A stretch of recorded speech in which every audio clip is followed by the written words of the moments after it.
देश दुनिया की हर वड्डी खबर दे हुणे डाउनलोड करो number 1 news app Dainik Savera times. Delhi में लगातार कोरोना के मामले बढ़ते जा रहे हैं। पूरा का पूरा हेल्थ सिस्टम जो है वो बिल्कुल भगवान भरोसे है और कहीं ना कहीं इस बात को लेकर लगातार केजरीवाल सरकार पे ये भी आरोप लग रहा है कि क्या समय रहते केजरीवाल सरकार ने इस बात का अंदाज़ा नहीं लगाया। आज दिल्ली के अंदर ऑक्सीजन के बेड की कमी है, वेंटिलेटर और आईसीयू किसी हॉस्पिटल में नहीं बचा हुआ है। हमारे साथ कांग्रेस के दिल्ली प्रदेश कांग्रेस के उपाध्यक्ष मुदित अग्रवाल जी हैं। मुदित, जो स्थिति बनी हुई है, आज ही हमने ये देखा कि केंद्र सरकार ने नोटिफिकेशन जारी कर दिया जीएनसीटी एक्ट का, सारे पावर्स अब उपराज्यपाल के पास चले गए। दिल्ली में क्या स्थिति आप लोग देख पा रहे हैं? देखिए, दिल्ली की वही स्थिति है कि जैसे यहाँ पे कोई किसी का शासन और राज ही ना हो। केजरीवाल जी को 1 साल मिला था दिल्ली में जो तकलीफें हैं, जो हेल्थ इंफ्रास्ट्रक्चर है उसको ठीक करने की। उन्होंने ये किया नहीं। उनका देखिए दिक्कत क्या है, केजरीवाल जी हमेशा भ्रम फैलाते हैं और भ्रम और पीआर की राजनीति करते हैं कि मैं लोगों को दिखाऊं मैंने किया, चाहे करें कुछ ना। कोरोना ने उनकी पोल खोल दी। अगर उनको सेकंड वेव का, देखिए सबको पता था, यूके में सेकंड वेव आई थी नवंबर में, सबको पता था वायरस म्यूटेट कर रहा है, अब ध्यान देने की ज़रूरत है। ये अपनी पीठ थपथपा रहे थे, मोदी जी भी थपथपा रहे थे, ये भी थपथपा रहे थे, हमने कोरोना को कंट्रोल कर लिया, हमने कोरोना को कंट्रोल कर लिया। तो देखिए कहीं ना कहीं इनको पता ही नहीं था क्या होने वाला है। तो दूरदर्शिता की कमी थी, क्योंकि वो दूरदर्शिता की कमी थी, इनको लगा जो भी होगा हम संभाल लेंगे। ऐसे शासन नहीं चलते। इनको क्या करना चाहिए था, 1 साल का 6 महीने का समय आईसीयू बेड्स, वेंटिलेटर्स और ऑक्सीजन बेड्स में समय लगा के उनका प्रबंध करना चाहिए था। 15 दिन पहले टीवी पे आते हैं जब ये वेव शुरू हुई थी कि हमारे पास 5000 बेड हैं, ये नहीं बताया आईसीयू बेड कितने हैं, वेंटिलेटर बेड कितने हैं, ऑक्सीजन बेड कितने हैं। अगर किसी को कोरोना होता है उसको नॉर्मल बेड नहीं चाहिए होते, इन तीनों में से चाहिए होते हैं। इसके लिए केजरीवाल जी ने क्या कहा, ऑक्सीजन सप्लाई जो सबको पता था ज़रूरत होगी, क्यों दिल्ली में इंतजाम नहीं किया गया? सोचने की बात है। 8 प्लांट जो सैंक्शन हुए थे उस पर इन्होंने क्यों काम नहीं किया? अपनी दिल्ली प्रबंध कर सकती थी ना कि ऑक्सीजन दिल्ली में भी प्रोड्यूस हो, क्यों नहीं हुआ वो? फिर दूसरों को गलतियां निकालते हैं, अपनी गिरबान में तो झाँक के देखें। तो देख रहे हैं 50 ऑक्सीजन के जो है इंस्ट्रूमेंट मंगवाए जा रहे हैं। अब जबकि ये स्थिति हो गई है, अब जागी है दिल्ली सरकार। 500 करोड़ से ज़्यादा विज्ञापन पे खर्च हो रहा था, क्या उस वक्त इस बात को प्रिएम्प्ट नहीं किया दिल्ली सरकार? देखिए दूरदर्शिता होगी तभी तो करेंगे ना। काम करना आता नहीं है, लोगों को बेवकूफ़ बनाना आता है, तो जो बेवकूफ़ बनाता है वो यही काम करता है। अरे 15 दिन पहले जो आज एक्शन लिया, 15 दिन पहले ही ले लेते। देर आए दुरुस्त आए तब तो करते।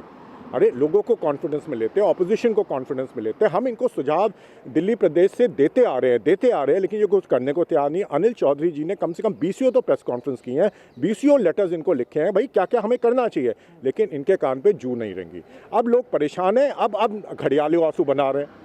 क्या रहे हैं अभी भी आके, अब मैं बनाऊंगा आईसीयू बेड्स। कितने बनाओगे? चलो आज मुझे ये बता दो कि मई में आपको कितने आईसीयू बेड, ऑक्सीजन बेड और वेंटिलेटर्स की ज़रूरत पड़ेगी, जून में कितनी पड़ेगी, जुलाई में कितनी पड़ेगी, और कैसे आप उसका प्रबंध करेंगे? यही वाइट पेपर निकाल दो।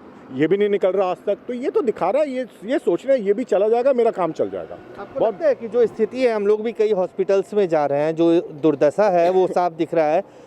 दिल्ली में एक बड़ी समस्या है कालाबाजारी की, जो लाइफ सेविंग ड्रग्स है, रेमडेसिविर है और बाकी चीज़ों की, जो 2-2, 3-3 हज़ार के जो ड्रग्स हैं वो 30-30 हज़ार रुपये में लोगों को लेने पड़ रहे हैं। उसके ऊपर भी कोई कंट्रोल नहीं हो रहा। कुछ भी नहीं है। कालाबाजारी घूम से चल रही है। अब क्यों चल रही है तो केजरीवाल जी जवाब देंगे, मोदी जी जवाब देंगे। शासन तो इनके हाथ में, क्यों नहीं उस पर डंडा मारते? कहीं ना कहीं कुछ दाल क्या, पूरी दाल ही काली है। इनकी मंशा सिर्फ ये है कि इस त्रासदी में से भी पैसा कैसे कमाया जाए। आज रामलीला मैदान की बात करते हैं, वहाँ पे इंफ्रास्ट्रक्चर बनाएंगे। अरे काफ़ी ऐसे हमारे भवन हैं जिन पे इंफ्रास्ट्रक्चर तैयार है, सिर्फ बेड लगाने, उनमें क्यों नहीं करते? वहाँ रामलीला मैदान में बहुत बड़ा टेंट लगाएंगे, उसमें एसी लगाएंगे। दिल्ली में 20 जगह ऐसी हैं जहाँ पे ये सुविधा आपको मिल जाएंगी, सिर्फ जाके बैठ करके चालू करना है। वहाँ क्यों नहीं करते, मेरी समझ में नहीं आया। तो कहीं ना कहीं कुछ गड़बड़ है, ये मैं कह सकता हूँ। एक आखिरी सवाल, कल ही दिल्ली हाईकोर्ट ने जिस तरह से फटकार लगाया, बोला कि अगर राज्य नहीं कंट्रोल कर रहा है तो केंद्र को दे देते हैं। तो क्या केंद्र इतना आउटस्टैंडिंग काम कर रहा है कि राज्य सरकार फेल है तो केंद्र सरकार? देखिए मुझे कहीं ना कहीं लगता है कोर्ट्स भी लाचार है, वो दिल्ली के हालात देख रहे हैं। अब वो करे क्या? उनको लगता है चलो ये नहीं कर रहा, केंद्र को दे देते हैं, लेकिन केंद्र के भी हालात किसी से छुपे नहीं है। मोदी जी ने पिछले 1 साल में क्या कर लिया, केजरीवाल जी ने 1 साल में क्या कर लिया? क्योंकि कोरोना का रोड मैप था। आज दिल्ली में, देश में आप लोगों की हालत देखो, आज लोग डरे हुए हैं। आज ये नहीं पता अगर मेरे परिवार में किसी को ऑक्सीजन की ज़रूरत होगी, आईसीयू की ज़रूरत होगी, वेंटिलेटर की ज़रूरत होगी, मैं करूँगा क्या? देखिए सैकड़ों कॉल हमारे पास आते हैं, लोग वाकई में बहुत परेशान हैं और दर्द नहीं देखा जाता लोगों का। लेकिन ये मैं क्या शब्दों का इस्तेमाल करूं इन लोगों के लिए, मोदी जी और केजरीवाल जी के लिए। इन पे आज भी नहीं फर्क पड़ा, आज भी आके अपनी राजनीति चमका रहे हैं, इसके अलावा कोई काम नहीं है इनको। 35% पॉजिटिविटी रेट है, टेस्ट की संख्या कम हो रही है, फिर भी नंबर्स ऑफ जो मरीज हैं जो कोरोना पॉजिटिव है वो कम नहीं हो रही। देखिए, देश में मोदी जी और नीचे केजरीवाल जी का, मैं राजनीति नहीं कर रहा, लेकिन माफ़ करना, अगर ऑपोजिशन पार्टी की तरह हम ये बुनियादी सवाल नहीं उठाएंगे तो हम देश से गद्दारी करेंगे।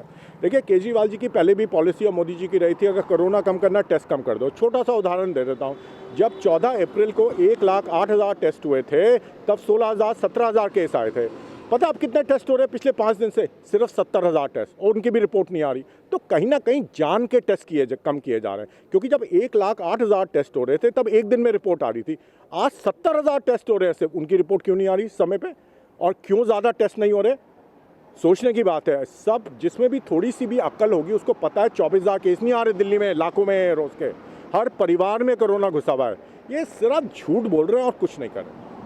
धन्यवाद। तो साफ तौर से ये हकीकत भी है कि जिस तरह से दिल्ली में केसेस बढ़ रहे हैं उसको देखते हुए, और जिस तरह से टेस्ट की संख्या कम हो रही है, जो एक्चुअल आंकड़ा है वो लोगों तक नहीं पहुंच पा रहा है। और इस सब के बीच जो दिल्ली के हॉस्पिटल्स की स्थिति है, जो दुर्दशा है, लोगों के पास oxygen, ventilator, life saving drugs, ये तमाम चीज़ें लोगों की पहुंच से बाहर है, और लोग एक हॉस्पिटल से दूसरे हॉस्पिटल तक अपने मरीजों को लेकर धक्के खा रहे हैं। कैमरामैन आकाश के साथ अजय झा, दैनिक सवेरा, दिल्ली।